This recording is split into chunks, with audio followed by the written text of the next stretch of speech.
today we are going to finish up with day number 5, and I'm going to give you some advanced strategies for using Instagram. So we're gonna finish on a strong note. And again, I talked a little bit yesterday about being overwhelmed, and I know it's a lot of information, but it's all here for you just to use and kind of pick and choose what feels right, what works for you. Let me jump in and give you some advanced strategies to increase your engagement. Now, remember, the reason why you want to increase engagement is to get more eyeballs on you. Well, why do you want more eyeballs on you? Because the more eyeballs, the more engagement, the more chances you have to start a conversation on the side, in DMs, have those one-on-one conversations that you begin to develop relationships. You begin to talk about your products, your opportunity, not in a salesy way. If you do it very professional, I promise you, these strategies work because they're working for me. And right now, I am not selling anything. But it's really cool to see how the kind of relationships that I have with people and I've built just like that. And listen, we all want to, speed up the process. We all want things to work now, especially if you're new. You're like, oh, I want to jump into this training and I want to, I want to learn everything Instagram, but I want it to work now. So you'll start posting it. Why isn't it working? Well, I mean, you have to give it time, patience, and do it consistently. But I promise you, if you follow these strategies, they will work. So let's just go back for those of you that really aren't sure what engagement means. Here's what engagement is. When you make a post or a video, it's people that like it, that comment, that share it, that send you a message, right? I'm always posting different things just to kind of see, and I have different audiences, and I know I need to narrow it down a little bit more, but I still feel like, and I know I'm not, but I still feel like I'm a rookie, right? I feel like I'm still like in my freshman year, if you will. But I have like these two different audiences. One like are super professional, and other so I'm either getting responses and engagement, people who are trying to pitch me or connect with me for business. And then I have some like kind of friends that are like that, they talk to me about whatever I post, so whether it's the drinks I post or the food I post or I post pictures of horses or whatever, but it's that's all engagement. So I'm kind of testing it out and kind of just seeing where, and you'll know this the longer you do it. See, the longer you do something, the more a ratio will appear. And what does that ratio look like? Well, you obviously want that ratio of people to be part of your ideal customer, part of your ideal avatar, who you can potentially have a conversation with. Now, the people that are commenting on, the pictures of my horses, they could be or can on my horse post, they could or could not be a potential customer of mine, like a coaching customer, but chances are they're not. Just like, that's really cool or whatever. So, but I'm connecting with that audience. Who knows? It could turn into that, but who knows? My point is, I just want to see how different things. That's just how my mind works. I like to use different things and kind of see how they all play out. But here's how you know if your posts are working, based on the amount of interaction you're getting, the engagement that you're getting. But listen, this takes time. If you make a post today, you get no comments. Who cares? It takes time, right? And you might get a few here, a few there. It takes time to build up that audience. And I used to say this in network marketing. The longer that you're involved with your company, the easier it gets. See, most people in the beginning, they just want to know that this isn't just another thing that you're doing. This isn't just another, if you're one of those people, or if they want to see how long you're going to be doing this for, right? And that's why I say it's the easier, the longer you do it, because they know you're serious. I believe that the content that you're putting out works the same way. Here's what I mean by that. If you just, because I know people when I first started doing live videos and trainings, people that I were looking up to, I'm like, man, that person's really good. They're not around any longer. So if you're just like kind of going to do this for a month or two, or give it 6 months and see how it works, who knows? It might take longer. My good friend Bob Heilig did a video every day for 6 months, didn't make $1, but was building that audience, was building that know, like, and trust, putting out valuable content. So at the right time, he was able to say, hey, listen, if you like what I'm doing, I'm going to charge for a webinar. So that's a great strategy, but I don't know what your timeline is or what your process is, but it takes time. So my question to you is, will you give it enough time for this process to work? Whether it's on Facebook or it's on Instagram. Next week, we're talking about LinkedIn. Okay. You don't have to use all of the platforms or every tip that I'm giving you, but you need to stay consistent on social media. You need to stay consistent with your content. Enough time to build up your comfort level and to build up your skills. And so let's first talk about what's called the algorithm, okay? And if you're not familiar with the algorithm, if you are, you're probably like, the algorithm, right? Because you've been through it like me, where it changes all the time. Here's what the algorithm is. You make a post or post a video based on the amount of interaction. Well, here's what the algorithm is in scientific terms, because it's a complex mathematical equation that Facebook and Instagram and LinkedIn use, all these social media platforms use to see, based on that post and who your audience, who they should show it to. Now, the more interaction you get, the more they show it to people that may not be interested. They just kind of throw it out there to see if that person would be interested. I don't know the equation behind it. No one knows. But here's what I do know. It's down. Like when I first started doing videos, I would get a few hundred up to like 8, 9, even 1,000 views on some of my videos. Now we're lucky to get like 200, like 300 is like really good. You do a video, you get 300 views. That's like really good, because what Facebook did specifically was they narrowed it down. They only want to show that your video to people that may be interested. Well, how do you get people interested in your stuff to see more eyeballs? Here's what I believe. And it works the same way. Like if you see someone if you look at your newsfeed, both on Facebook and Instagram, and it's all negativity, and you're like, I can't stand looking at it because it's all negative. Well, here's how you change that. You stop viewing it. You stop commenting on it. Because when you view something or you comment something, it triggers, it makes a trigger in the algorithm that you like that. So it works the opposite way. See, I like to dissect things. If you look at it in the reverse, when you watch something that you like or you're engaging in, they will show that to you more. So how do you get eyeballs on you? Well, you need to be putting out valuable content that people like, right? And you got to test it out, see what your audience likes. But if they share it with their audience, now you have a whole nother audience where it's another trigger for the algorithm in your favor. But listen, it's always changing. So here's a way that, I don't want to say beat the algorithm, but this is a strategy that's always going to win no matter how the algorithm changes, because it will change. What was working a year ago isn't necessarily working today.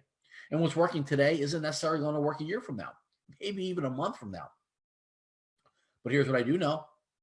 If you're putting out valuable content and you're offering value and you're teaching people something and they learn something from you, that is always going to take precedence.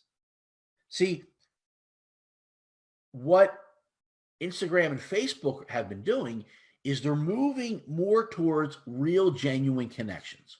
And that's what they want. They want a community of people that want to be a part of it, right? They don't want you pitching everybody, right? Your products or your opportunity. They want to show you what you want to see.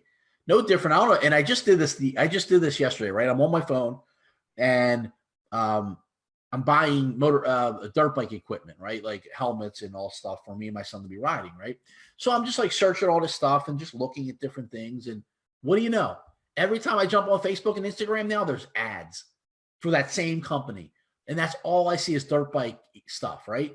That's an algorithm. Well, how can that apply in your business? Well, when people are looking and consuming that type of content, if yours is that kind of content, they're going to show it to those people. So you need to be consistently putting out good stuff, is my point. And making real, genuine connections with people behind the scenes. We'll talk about that. So number one, let's get into the IG feed. Okay. Here's what, and I've been a little, and I shared this with you the other day. This isn't my strong point, um, writing a post copy, but it's super important. I want you to use your IG, like your IG feed, when you make a post or a video. Don't just post it and maybe ask one little question. I want you to like describe it, almost use it as like your blog. Some people like to write. If you like to write, write that out. Separate it that it's easy to read in different paragraphs, but it doesn't have to be crazy because for me personally, if I see like 8 or 10 paragraphs, I don't read it. I might read the first two, maybe the last two, but treat it like your own little personal blog, maybe 2, 3 paragraphs and or 4 paragraphs and describe maybe that picture or describe your beliefs or your feelings, right? Like kind of get it out there. Not my strong suit, but I'm working on it. But I believe that's a huge opportunity because people do read it, believe it or not. Just because I don't, people do. I promise you they do. And you'll start to see that stories in IGTV are a little bit different. In the sense that you're able to like ask more questions. So it's a little different than your feed and stories. And that's what we're going to jump into actually in a second. Okay, let's jump into, but listen, the goal of posting in your feed is to, and writing a post copy is to spark engagement, spark interaction. So at the end of it, right, you write out your feelings. Hey, drop me a message or leave me a comment. Let me know, do you agree with this or do you disagree with it? Now, who cares if they disagree with it, right? It could be a conversation starter. So just don't get into like a fighting match with somebody. If they disagree, respect them, right? Respect their disagreement like you would respect them if they did agree, right? It's just a way to be professional. I would stay away from any negativity, and that's fighting with anybody. But the goal is to start conversations and respond. Who knows? Someone might not have the same view as you on whatever post, but you can start a relationship with them. And by the way, hey, let's connect. Why do you really feel that way? As long as it's not like combative, or you're trying to argue with them, or you're looking for a fight, I don't think there's anything wrong with that. But make sure you respond. Number 2, hashtags. How do you use hashtags? By the way, on Facebook, hashtags are irrelevant unless you're just doing it to be funny. It's really a waste of time. But on Instagram, it's different. Now, Instagram allows you up to 30 hashtags. I would encourage you to use them. Now, I wouldn't be using the same 30 on every post. I personally have 3 sets of 30 that I have saved that I use, and then I change them up. Now, I'm going to do a tutorial on just the basics of hashtags. But I want to touch on a couple things that you want to add relevant hashtags to your content, okay? And when you go in, and I'm going to show you this, and you start to type in a hashtag, numbers will pop up, and you'll see it to the right. Now, when you start to see millions and millions of hashtags, people are like, well, I want millions and millions of people to see my post. Yeah, in theory, it sounds great, but chances are people aren't going to discover you. I would stay under 100,000, maybe a couple 100,000. But that's it. And chances are slim that people are going to see that because there's hundreds and thousands of people using that hashtag or that have used it, right? So, but if you use hashtags properly, this is the best way to be found. So I use, network marketing trainer, network marketing training. Those hashtags are very, like network marketing, probably millions, but network marketing trainer or MLM trainer, those are a lot smaller. And you can go in and look at them, but use hashtags that are relevant to your, if it's health and wellness, if it's makeup, right? And I'm going to give you some tips on like who to search and who to follow. You can follow certain hashtags, but again, I wouldn't be using the most popular because the chances of you being seen are very, very slim. I didn't really get this in the beginning, but I want you to understand that less is more for you to be actually seen. So, and you can also, again, follow certain hashtags to people that are using it. The cool thing is, and this is pretty new over the last couple of years, is that let's say your hashtag is, I don't know, makeup artist, right? My daughter's makeup artist. That's the hashtag that you're always using. You can follow that hashtag. So anyone who uses that hashtag pops up in the news feed.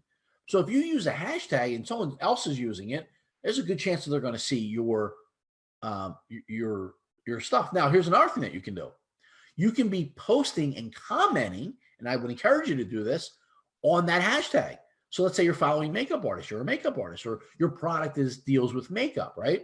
So I would be, anytime that you see that someone post and uses that hashtag, I would comment, maybe offer your opinion or whatever advice if they ask, right? Interact with that because not only is that person going to see it, but other people are going to see it. And it gives you an opportunity to be seen, but also a higher probability of you having a conversation with somebody. So again, you can you can comment on those hashtags, which is good. Now, number 3, we're going to get into IG Live. And to be honest with you, I really haven't used IG Live. I use IGTV, and we're going to talk about the difference. But here's the cool thing about IG Live. And when you go onto the app, the IG app, and you see the stories at the top, you'll know when people are when people go live, because it actually says live.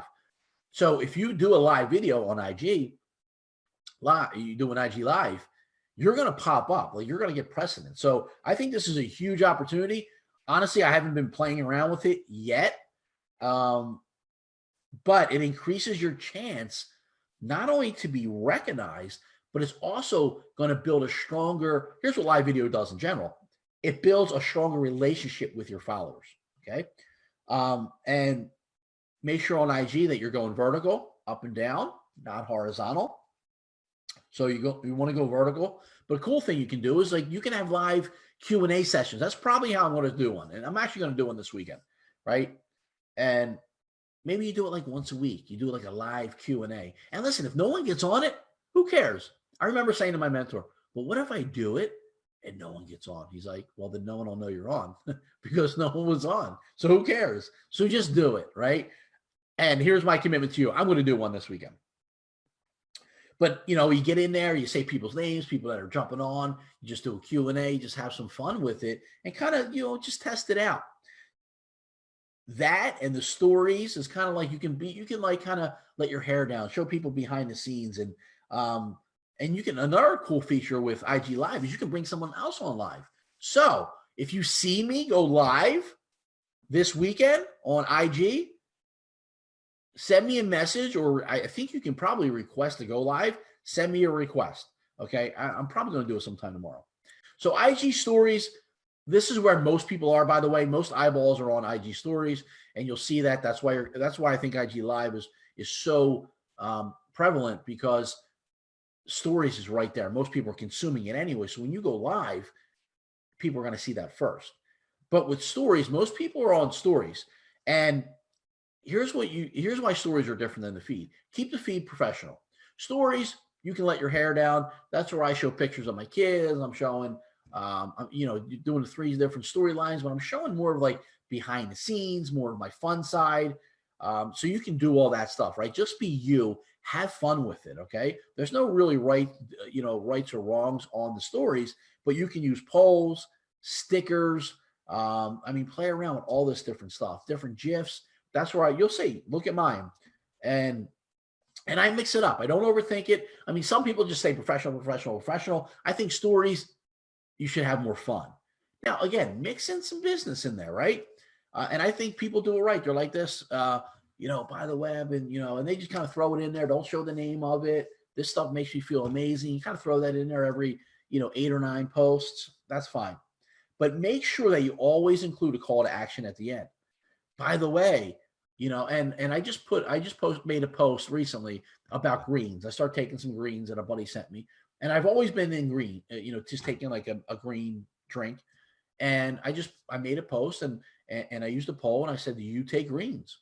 Do you like greens? It was just a yes or no, right? But if that would be something that people respond to, that you see that, and you're able to start conversations and relationships using polls. Here is what, a call to action would look like. Hey, by the way, do you take anything like this? Shoot me a message. Let me know what you drink, or send me a DM. Let me know your thoughts, or let me know if you agree or disagree with what I just posted, right? And you can talk about anything. And just remember, there was a song a few years ago, and I forget who sung it, but it was called "It Goes Down in the DM," and it's so true, right? That is where your business is going to grow. The relationships, the customers, the potential recruits, it all goes down in the DM. It all goes down in the messages that you're having. Again, you're doing all the stuff in the exterior to get eyeballs, to get attention, attraction. So have fun with it. Show, but be you. If you're not really a funny person, don't try to be funny. If you're always serious, maybe a little bit, but you know what I mean? Just be you, because you don't want this to be work. You want this to be fun. Okay. So here is your homework. Do a live IGTV, or I'm sorry, an IG live. Do a live do a live IG. Go live on IG. Just hit the live button. It's pretty easy to do. Just go live, have fun, don't stress. Let me know if you're going to do it. Maybe I can jump on with you if you want to do me and you. I'd be more than happy to do it with you. I just uploaded. I was just playing around with the app this morning. Just uploaded an IGTV as well from the app. Some things have changed, so I'm going to put that in the tutorial as well.